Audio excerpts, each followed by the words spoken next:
Search చేయండి. ఇట్లా ఇట్లా కనిపియగానే ఫస్ట్ ఇక్కడ registration for CUET UG 2025 is live అని ఉందా? దీని మీద క్లిక్ చేయండి. సో, అది ఇలాంటి ఇంటర్ఫేస్ ఇస్తది మనకు. సో, ఇక్కడ మనం సీయూటీ యూజీ 2025 రిజిస్ట్రేషన్ అని ఉందా? యాక్చువల్‌గా దీని అప్లికేషన్ మార్చ్ 1 నుంచి స్టార్ట్ అయింది. అది లింక్ ఓపెన్ చేయగానే మనకి ఇట్లా ఇంటర్ఫేస్ వస్తదనమాట. సో, ఇక్కడ మనం step by step apply online అని ఉంది కదా! ఇది మనం ఎట్లా అప్లై చేసుకోవాలి అని అంతా ఒక ఇన్ఫర్మేషన్ బులెటిన్ ఇచ్చారు మనకి కింద. సో, మీకంత పేషెన్స్ ఉంటే మీరెళ్లి చదువుకోవచ్చు. నేను ఆల్రెడీ చదివేసా కాబట్టి ముందలకెళ్ళిపోతున్నా. Registration registration self for the above mention examination ఉందా? ఇది మనం సెల్ఫ్ రిజిస్ట్రేషన్ చేసుకోవడానికి అండ్ ఆల్రెడీ రిజిస్టర్డ్ క్యాండిడేట్‌కి ఇది. సో, నేను ఇంతవరకు రిజిస్ట్రేషన్ చేయలేదు కాబట్టి ఫస్ట్ ఇక్కడ న్యూ రిజిస్ట్రేషన్‌కెళ్తున్నాను. సో, ఇక్కడ న్యూ రిజిస్ట్రేషన్‌కెళ్ళిన తర్వాత మనం ఒక్కొక్క సబ్జెక్ట్‌కి యాక్చువల్‌గా 3 సబ్జెక్ట్ ఈస్ మ్యాండేటరీ. 3 తీసుకోవచ్చు. ఈసారి 5 ఆప్షన్స్ ఉన్నాయి. లాస్ట్ టైమ్ 6 ఉండే. సో, ఇప్పుడు 5 ఉన్నాయన్నమాట. 5లో 3 ఈస్ మ్యాండేటరీ అన్నమాట. 3 ఖచ్చితంగా తీసుకోవాలి. సో, వీళ్ళు 3 సబ్జెక్ట్‌కి కలిపేసి ఎంత చార్జ్ చేస్తున్నారంటే జనరల్ కేటగరీ వాళ్ళకి రూ. 1000 చార్జ్ చేస్తున్నారు. ఓబీసీ వాళ్ళకి 90 రూ. 900 అండ్ ఎస్సీ, ఎస్టీ, పీడబ్ల్యూ కేటగరీకి రూ. 800 ఔట్ సైడ్ ఆఫ్ ఇండియా అంటే ఫారినర్స్ ఎవరైనా కావచ్చు. వాళ్ళకేమో రూ. 4500 చార్జ్ చేస్తున్నారు. ఖచ్చితంగా 3 సబ్జెక్ట్స్‌కి. ఆ తర్వాత ఇంకా 2 సబ్జెక్ట్స్ మిగులుతాయి కదా! అందులో మీరు ఒక్కొక్క సబ్జెక్ట్‌కి 400 పే చేయాల్సొస్తది జనరల్ కేటగరీ వాళ్ళు. ఓబీసీ వాళ్ళేమో 375 పే చేయాల్సొస్తది. And SC, ST, PW category ఏమో 350 పే చేయాల్సొస్తది. అలానే ఇప్పుడు ఔట్ సైడ్ ఆఫ్ ఇండియా అంటే ఫారినర్స్ ఎవరుంటే వాళ్ళేమో 1800 పే చేయాల్సొస్తది. ఇంకా దీని మీద ఏందంటే జీఎస్టీ కూడా అప్లికేబుల్ అన్నమాట. అది ఎక్స్‌ట్రా చార్జ్ మళ్ళీ. సో, ఇదంతా ప్రొసీజరు ఏ ఫార్మాట్‌లో ఉండాలి, ఎట్లా అని ఇక్కడంతా ప్రొసీజర్ ఉంది. సో, ఒకసారి మీరంతా క్లియర్‌గా రీడ్ చేసుకొనెళ్తే మీకు అర్థమైతది ఈజీగా. పాస్వర్డ్ ఎట్లా సెట్ చేయాలి అండ్ మన ఫోటో ఎట్లా రీసెట్ చేసుకోవాలి, ఫోటో ఏ సైజ్‌లో ఉండాలని అంతా ఉంటది.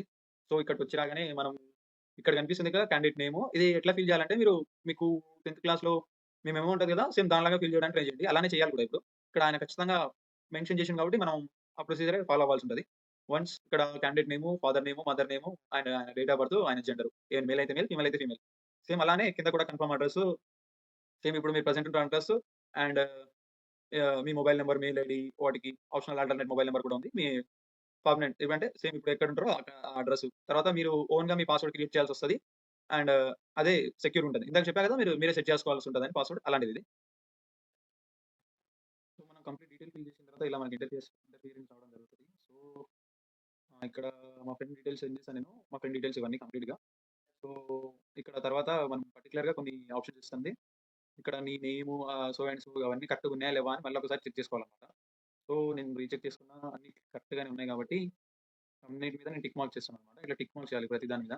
నీయన్నీ కూడా కరెక్ట్‌గానే ఉన్నాయా లేవా అని చూసుకోవాలనమాట. అప్పుడు ఇక్కడ క్లిక్ చేయాలి. అప్పుడు నువ్వు సబ్మిట్ చేస్తేనే నీ మొబైల్ నంబర్‌కి, నీ మెయిల్‌కి ఓటీపీ రావడం జరుగుతది. లేకపోతే ఇంకా నీ ఆప్షన్స్ నువ్వు తప్పుగా ఇచ్చినావనుకో, లేకపోతే నీ డీటెయిల్స్ రాంగ్‌గా నువ్వు ప్లేస్ చేసినావనుకో, ఇక్కడ ఇంకో ఆప్షన్ కనిపిస్తుంది కదా! ఎడిట్ రిజిస్ట్రేషన్ ఫార్మ్ అని అక్కడ క్లిక్ చేసుకోవచ్చనమాట. అక్కడ క్లిక్ చేసి మళ్ళీ బ్యాకెళ్ళి, మళ్ళీ మనం ఎక్కడైతే రాంగ్ డీటెయిల్స్ ఇచ్చామో అక్కడ మనం మళ్ళీ ఆహ్, కరెక్ట్ చేసుకోవడానికి ఛాన్స్ ఉంటది. ఇక్కడ మనం ఓటీపీ ఎంటర్ చేయాల్సొస్తది. నెక్స్ట్ మనం క్లిక్ చేయగానే ఇక్కడ మనం ఓటీపీ మనం ఎంటర్ చేసాం కదా! సో, నెక్స్ట్ ఫార్మ్‌కెళ్ళిపోదాం. అండ్ సో, వీటిని నేను సేవ్ చేయదలుచుకోను సో, ఇక్కడ మన అప్లికేషన్ ఫార్మ్ నంబర్ వచ్చింది. సో, కంప్లీట్ అప్లికేషన్ ఫార్మ్ అని ఇక్కడ క్లిక్ చేసి మనం నెక్స్ట్ దానికెళ్ళి చేసుకుంటాం అన్నమాట. ఇక్కడ నేనేం చేశా ఇప్పుడు ప్రెజెంట్ వరకైతే నా రిజిస్ట్రేషన్ కాంటాక్ట్ డీటెయిల్స్ ఒక్కటే కంప్లీట్ అయింది. ఇక మిగతా ఏం కంప్లీట్ కాలేదు. సో, ఇక్కడ నేను క్లిక్ చేస్తే ఒకదాని తర్వాత ఒకటి కంప్లీట్ చేసుకుంటూ వెళ్తానన్నమాట. ఓకే. ఇక్కడ నా నేషనాలిటీ ఇండియా. నా స్టేట్ వచ్చేసి Telangana. And category ST. Have a valid live category certificate issued by other government. ఎవరు నీ దగ్గర మీ కాస్ట్ సర్టిఫికేట్ ఉందా? గవర్నమెంట్ ద్వారా ఇష్యూ అయింది అనింది. సో, నా దగ్గర ఉంది. So, and category certificate ID అక్కడ category certificate right side top కార్నర్‌లో ఉంటది నంబర్. అండ్ మనం and certificate issue date, month, year ఫార్మాట్‌లో మనం పెట్టాలన్నమాట ఇది. దాని తర్వాత ఎవరు ఇష్యూ చేసిర్రు అనేది ఉంటది. ఈవెన్ ఎస్సీ, ఎస్టీ వాళ్ళకైతే మీ సేవకెళ్ళి అప్లికేషన్ చేసుకుంటే అక్కడ కాస్ట్ సర్టిఫికేట్ రావడం జరుగుతది. సో, ఇక్కడ పీడబ్ల్యూ కేటగరీకి వాళ్ళకి కూడా ఇఫ్ 40% దానికి అబోవ్ అండ్ బిలో వాటి బేసిస్ మీద మనకు రిజర్వేషన్ ఉంటదన్నమాట. సో, దానికి ఇదంతా అడుగుతారు. అండ్ మనకు డయాబెటిస్ ఉన్నాయా? లేదంటే ప్లేస్ ఆఫ్ రెసిడెన్సీ, మన ఫ్యామిలీ ఇన్‌కమ్ ఇవన్నీ అడుగుతారనమాట. ఈవెన్ మనకు ఎన్‌సీసీ కోటా ఉన్నా సరే మనం ఇందులో క్లెయిమ్ చేయొచ్చు. అండ్ స్పోర్ట్స్ కోటా కూడా క్లెయిమ్ చేయొచ్చు ఇందులో. ఈవెన్ మీ ఫాదర్ ఆర్మీ మ్యాన్ లేదంటే ఎక్స్ ఆర్మీ మ్యాన్ సర్వీస్‌లో ఎవరైనా ఉంటే వాళ్ళ కోటా కూడా ఇక్కడ అప్లికేబుల్ అయితదనమాట. సో, ఇంతవరకు ఇక్కడ డీటెయిల్స్ మనం ఫిల్ చేయాల్సింది. సో, నెక్స్ట్ స్టెప్ ఏందంటే చెప్తా వెయిట్ చేయండి. సో, ఇక్కడ మనం డీటెయిల్స్ అన్ని ఫిల్ చేసేసాం మా ఫ్రెండ్‌ది. నెక్స్ట్ దానికెళ్దాం. Select identity. మన దగ్గర ఉన్న ఐడెంటిటీ ఆధార్ కార్డ్. సో, మీ దగ్గర వేరేవి గూడా ఉంటాయి. సో, మనం చూసుకోవచ్చు. మనం సీఈటీలో ఎగ్జామ్‌లో మన డీటెయిల్స్ ఎళ్తాం గదా! ఎగ్జామ్ రాయడానికి. అలాంటప్పుడు మన అథెంటిక్ ఏం తీసుకెళ్తాం అంటే ఆధార్ కార్డ్ అని నేను ఆధార్ కార్డ్ పెట్టా. ఇక్కడ వేరియస్ ఆప్షన్స్ ఉన్నాయి. మీరు అందులో ఏమైనా చూజ్ చేసుకోవచ్చు. అది ఎగ్జామ్ ఎళ్ళేటప్పుడు అది మ్యాండేటరీగా తీసుకొని ఎళ్ళాల్సొస్తదనమాట. ఇక్కడ ఆధార్ కార్డ్ నంబర్ కొట్టాలి. And confirm Aadhaar card number and caption same. So, ఇప్పుడు మనం సబ్మిట్ అనే ఆప్షన్ కొట్టగానే ఇదొస్తదనమాట. ఆఫర్ ఐడీ ఉందా అని అడుగుతది. సో, ఇది మా ఫ్రెండ్‌ది లేదనమాట. సో, నో అని ఆప్షన్ ఇస్తాను. సో, సబ్మిట్ చేస్తున్నా. ఇక్కడొచ్చేసి మనం ఎగ్జామ్‌లో ఎలాంటి కోర్సెస్ సెలెక్ట్ చేసుకోవాలి అని వచ్చింది. సో, అన్ని సబ్జెక్ట్స్ ఉన్నాయన్నమాట.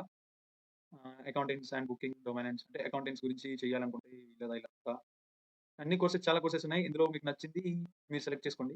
అండ్ ఇక్కడ ఎగ్జామ్ సిటీస్ మళ్ళీ father name, father occupation, mother qualification ఇవన్నీ అడగడం జరుగుతుంది. మీరు చూజ్ చేసి సెలెక్ట్ చేయండి. అండ్ ఇప్పుడు నేను సెలక్షన్ సబ్జెక్ట్స్ వచ్చేసి ఇంగ్లీష్ పేపర్ ఇస్తున్నా మా ఫ్రెండ్‌ది. అండ్ వాడు PCM, maths, physics, chemistry, MPC తీసుకున్నాడు వాడు. సో, వాని బ్యాక్‌గ్రౌండ్ ఏంటిదంటే చెప్పా గదా! Maths, physics, chemistry. సో, ఈ అన్ని సబ్జెక్ట్స్ ఉన్నాయి. ఇందులో మనకు నచ్చిన సబ్జెక్ట్స్ చూజ్ చేసుకోవచ్చు. అలా ఏముండదు ఏదన్నా. అంతకుముందు ఏముందంటే 12థ్‌లో లాస్ట్ ఇయర్ అట్లుండేది. ఇప్పుడేం అట్లా లేదు. మీకిష్టం వచ్చిన సబ్జెక్ట్ తీసుకోవచ్చు. మీరు ఎందులో ఎక్కువ స్కోర్ చేయగలరు. సో, ఇక్కడ మీడియం ఆఫ్ డొమైన్ సబ్జెక్ట్ అంటే క్వెషన్ పేపర్ మనకు ఎందులో కావాలి అని అడుగుతున్నారు వాళ్ళు. ఫస్ట్ ఎగ్జామ్ సిటీ ఎక్కడ? మా ఫ్రెండ్ గాడు తెలంగాణలో ఉంటాడు కాబట్టి తెలంగాణ చూజ్ చేసుకున్నా. సో, సిటీ ఏంటి? సిటీ వాడు హైదరాబాద్‌లో ఉంటాడు. హైదరాబాద్ పెట్టాను. So, same thing again Telangana and మళ్ళీ పెట్టిందే ఆప్షన్ పెడితే మళ్ళీ రాదు. సో, మీరు వేరే డిస్ట్రిక్ట్స్ ఇందులో ఉన్న డిస్ట్రిక్ట్స్ మీరు సెలెక్ట్ చేసుకోండి బెటర్. సో, అక్కడి నుంచి మనం నెక్స్ట్ పేజ్‌కి రాగానే మన ఇంటర్ఫియరెన్స్ ఇలా వస్తదనమాట. అండ్ మనం ఏ ఇయర్‌లో పాస్ అయినామని అండ్ స్కూల్ ప్లేస్, ఇక్కడ qualifying exam and type of school మనం ఎలాంటి స్కూల్‌లో చదువుకున్నాము, క్వాలిఫైయింగ్ నువ్వు 10థ్ క్లాస్ ఏ డిస్ట్రిక్ట్ పాస్ అయ్యావు and A state board, board ఏంటిది, మీ రూల్ నంబరు అండ్ స్కూల్ ఏ ఏరియాలో ఉంది ఆ area pin code, result mode ఇదంతా మనం ఇక్కడ అండ్ కాలేజ్ అడ్రెస్ కూడా ఇవ్వాల్సొస్తది. సేమ్ అలానే చేస్తే ఇక్కడ క్లాస్ 12థ్ కూడా సేమ్ అలానే ఉంటది. ఇదంతా మనం ఫిల్ చేయాలి ఇదంతా. ఇక్కడ మనం టైప్ ఆఫ్ స్కూల్‌లోకొచ్చేసరికి చాలా స్కూల్స్ కనిపిస్తున్నాయన్నమాట. Kendriya Vidyalaya and Jawaharlal Navodaya and government aided school. Private అంటే ప్రైవేట్ స్కూల్‌లో చదువుకుంటే మనం గవర్నమెంట్ వాళ్ళకి ఫీ పే చేస్తదన్నమాట. అలాంటిది. ప్రైవేట్ అన్‌ఎయిడెడ్ అంటే ప్రైవేట్ స్కూల్ మన ఓన్‌గా మనం పే చేసుకునేది. Government schools and Eklavya model schools, open open and distance learning others. ఓకేనా? అందులో మోస్ట్‌లీ ఇక మనం ఏ కేటగరీ ఉంటే ఆ కేటగరీకి సెలెక్ట్ చేయాలి మనం. సో, ఇప్పుడు మనం మా ఫ్రెండ్ డీటెయిల్స్ అన్ని ఫిల్ చేసేసామన్నమాట మెల్లగా. ఒకదాని తర్వాత ఒకటి, ఒకదాని తర్వాత ఒకటి. ఇట్లా మనం కంప్లీట్‌గా వాళ్ళ డీటెయిల్స్ ఫిల్ చేయాల్సొస్తది. ఇట్లా డీటెయిల్స్ కంప్లీట్ ఫిల్ చేసిన తర్వాత క్యాప్చా ఎంటర్ చేసిన తర్వాత సేవ్ అండ్ నెక్స్ట్ ఆప్షన్ ఉంటది. అక్కడి నుంచి మనం క్లిక్ చేసుకొని వెళ్ళాలి ముందుకి. So, are you a twin or both applying అంటే కొంతమంది ట్విన్స్‌గా పుడతారు కదా! వాళ్ళు మీరిద్దరు కలిసి ఏమైనా అప్లై చేస్తున్నారంటే లేదు. నో అనే ఆప్షనే. సో, మళ్ళీ క్యాప్చా ఎంటర్ చేయాలి.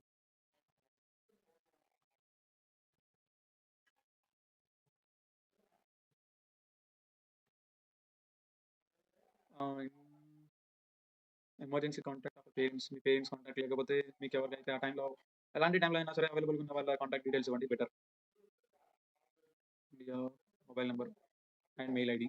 ఇది కంపల్సరీ. ఇవే చాలా ఇంపార్టెంట్ అన్నమాట. ఇక్కడ మీరు ఇందాక మీ నంబర్ ఎంటర్ చేశారు కదా! సేమ్ మొబైల్ నంబర్ అంటే ఎంటర్ చేయొద్దు. ఎందుకంటే సేమ్ మొబైల్ నంబర్‌కి మళ్ళీ ఓటీపీ వెళ్ళడం జరుగుతది. సో, మీరు వేరే డిఫరెంట్ మొబైల్ నంబర్ యూజ్ చేయడం బెటర్.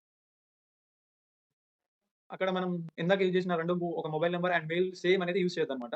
యూజ్ చేస్తే అది యాక్సెప్ట్ చేయదు. New mobile number and new mail ID కావాల్సొస్తది. ఓకే. దాని తర్వాత ఇక్కడ చూడండి మినిమమ్ సైజు 10 కేబీ ఉండాలి. మాక్సిమం సైజు 200 కేబీస్ ఉండాలి. అండ్ ఇక్కడ సిగ్నేచర్ కూడా చూడండి 10 KB and 50 KB. Same thing ఇక్కడ మనం అప్‌లోడ్ చేస్తే ఇందులో వస్తదనమాట. సో, నేనైతే ఫోటోస్ రీసైజ్ చేసేసా. ఇప్పుడు అప్‌లోడ్ చేస్తున్నా.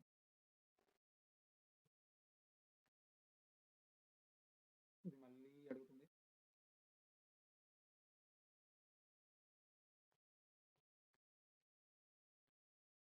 ఇక్కడ చూడండి ఫైల్ నేమ్ అనేది మనం ఆ ఫైల్ ఏ నేమ్‌తో సేవ్ చేయాలంటే MU_ఫోటో అనే పేరుతోనే మనం ఈ ఫోటో అనేది సేవ్ చేయాలి. ఈ ఫైల్ అనేది సేవ్ చేయాలన్నమాట. అండ్ సిగ్నేచర్ కూడా సేమ్ MU_సిగ్నేచర్ అనే నేమ్‌తోనే మనం సేవ్ చేయాలి. అప్పుడైతేనే ఇది యాక్సెప్ట్ చేస్తది. ఇక్కడ చూడండి నేను ఇక్కడ ఫైల్ నేమ్ అనే కాడ MU ఫోటో అని పెట్టాను. ఇక్కడ MU సిగ్నేచర్ అని పెట్టాను. అప్పుడైతే ఇవి 2 అప్‌లోడ్ అయినాయి.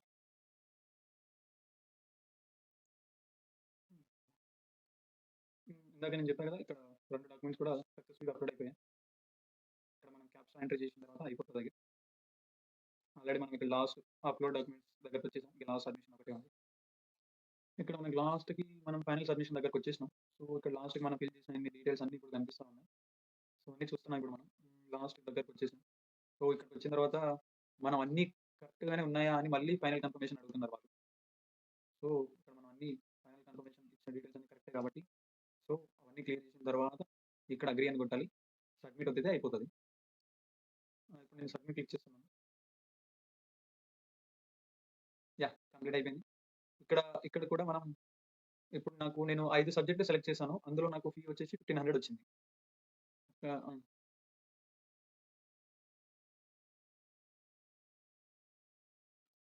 సో, మనం అన్ని స్టెప్స్ ఇక్కడ చూడండి ఇవన్నీ మనం క్లియర్ చేసేసాం. ఒక పేమెంట్ ఒకటే రిమైనింగ్ ఉంది ఇక్కడ.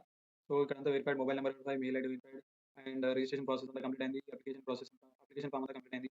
సో, ఇంకా ఎడిట్ అప్లికేషన్ ఫార్మ్ చేయాలనుకుంటే మీరు ఇంకా చేయొచ్చు. నేను 5 సబ్జెక్టులు సెలెక్ట్ చేశా. యాక్చువల్లీ మనం 5 చేయొచ్చు. 3-5 చేయొచ్చు. 3 అయితే కంపల్సరీ. అది డిపెండ్స్ ఆన్ మీ మీద డిపెండ్ అయి ఉంటదది. సో, ఇప్పుడు నేను లాస్ట్ ఎగ్జామినేషన్ ప్రిపేర్ చేస్తున్నా. హ్మ్. Online mode.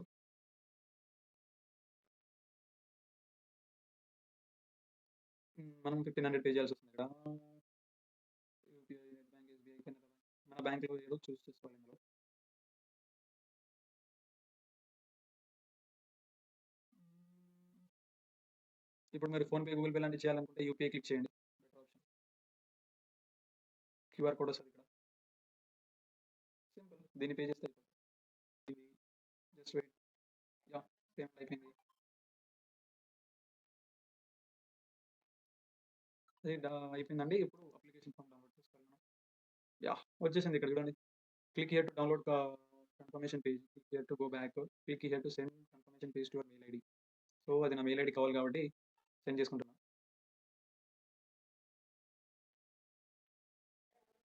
హ్మ్. మెయిల్‌కెళ్ళిపోయింది ఇప్పుడు. ఇప్పుడు నేనిది డౌన్‌లోడ్ కూడా చేసుకుంటున్నా. డౌన్‌లోడ్ కూడా అయిపోయింది. ఇది application form. Okay. Thank you for watching.